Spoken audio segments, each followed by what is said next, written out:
Hello and welcome back to another installment of Trek at 60, where we are celebrating the 60th anniversary of the Star Trek franchise by celebrating and taking a look at the feature films. There have been 13 of them. We've looked at quite a few. Today we are up to number five, and probably not the greatest, and that is Star Trek V: The Final Frontier. Fortunately, this did not end up being the final frontier or final installment for the original cast, because this would not have been a great way to go out. After the high of part four, which I think of as one of the best of the franchise, we get probably the biggest turkey with the original cast. I know some people would argue that that is Star Trek the Motion Picture, and while I didn't have that incredibly high, this is the film I have actually ranked number 13 out of the 13 feature films. This one, William Shatner takes over as director, and it's not really all his fault, I would say.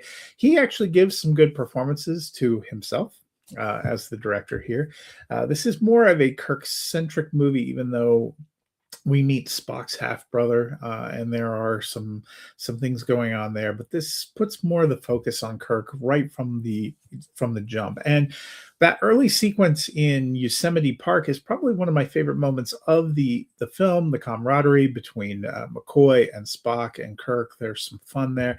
But when you actually launch into the story, it's a little bit thin. It's a little bit meandering. It ends up being somewhat the existential search for God that takes them to the center of the universe, and it's not what they expect to find. And Spock's brother Sybok, played by Lawrence Luckinbill, has some kind of special powers and hold on people, and that's never made totally clear. And it's just not a story that you can really sink your teeth into. It's not one of the more iconic stories, and I think that's a little bit of what handicaps this film.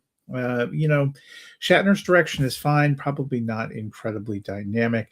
And, as so often happens with this franchise, after you have a really high, you're going to have a come down. This is a bigger come down than you might have expected, but not the greatest of Star Trek films, Star Trek V: The Final Frontier. But as I said, fortunately, wasn't the final one with this cast. That is what we will look at next week.